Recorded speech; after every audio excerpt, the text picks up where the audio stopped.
Hello, my dear students, and welcome back. I know your exams are just around the corner, and this chapter can feel a little tricky, but don't you worry at all. In just the next few minutes, we're going to make units and measurements so simple you'll feel like a master. Let's start. So, first things first, let me ask you a question. If I ask you, how far is my house? And you just say, 5. What does that even mean? 5. What? 5 kilometers? 5 meters? Maybe a 5-minute walk? You see? A number like 5 all by itself is totally useless in physics. It tells us absolutely nothing. Every number needs a unit, its best friend, to give it meaning. Okay, so to fix this whole confusion problem, scientists from all over the world, from India to America, everywhere, they all got together and they agreed on one common language for all measurements. You can think of it like English for the world, but this one is just for science. And this beautiful language is called the SI system. I'm telling you, it used to be a total mess. There was a CGS system, an FPS system with feet and pounds. I mean, imagine you're trying to build something and your friend is using a completely different measurement system. It would be chaos, right? That's exactly why the SI system is so good. It gives one standard set of rules for everybody. Simple and clear. Now, this is my favorite way to think about it. The entire world of physics is built on just 7 basic foundation blocks. It's just like our Indian classical music. You have the 7 basic surs, sa, re, ga, ma, pa, dha, ni, and with just those 7 notes, you can create any beautiful song. In the exact same way, these 7 base units can be combined to create any other unit in physics. How cool is that? And here they are, the magnificent 7. Meter for length, kilogram for mass, second for time, and you can see the rest. Every, and I mean every single unit you study, speed, force, energy, you name it, is just a mix and match of these 7. So the key is, if you understand these 7, you have the foundation for everything else. Simple. All right, Beta, now it's time to level up. I'm going to give you your first exam superpower. I'm serious, it's called significant figures. Now I know the name sounds a bit boring, but please trust me on this. This is the secret to writing perfectly precise answers and getting those full marks. So are you ready to unlock this superpower? So what are these sig figs, as we can call them? In simple words, they just show how carefully you have measured something. That's it. If you use a really good, precise instrument, you'll have more significant figures. It's like you're telling your teacher, "Ma'am, see, I was this careful and precise with my experiment." Okay, 5 super simple rules. Let's go through them quickly. 1. Any number that's not a 0, it counts. Easy. 2. If a 0 is squeezed between 2 non-zero numbers, it counts. 3. Any zeros at the very beginning, just ignore them. They don't count. 4. Zeros at the end, now these are tricky. They only count if you see a decimal point anywhere in the number. So 100 has just 1 sig fig, but 100.0 has 4.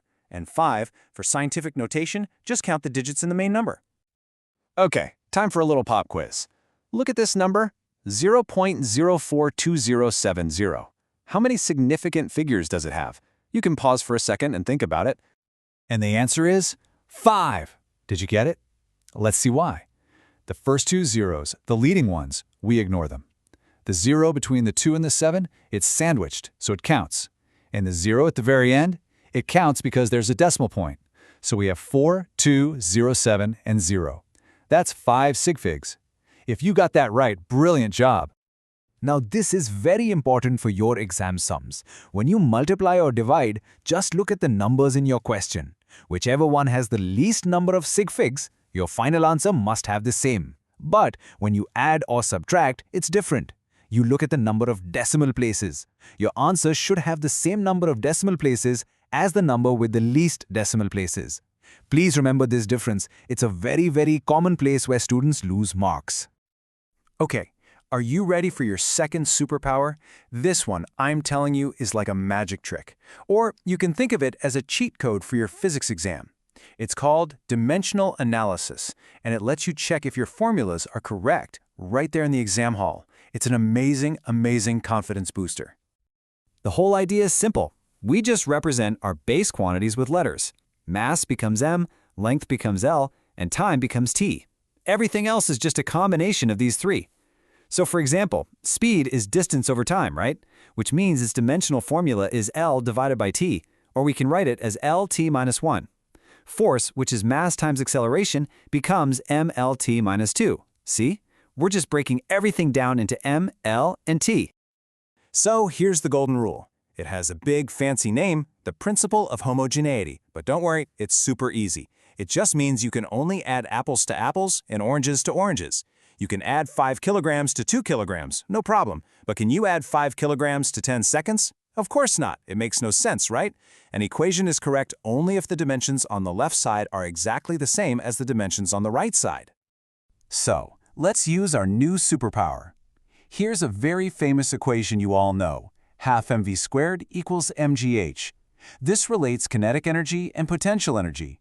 But the question is it dimensionally correct? Come on, let's check it together right now.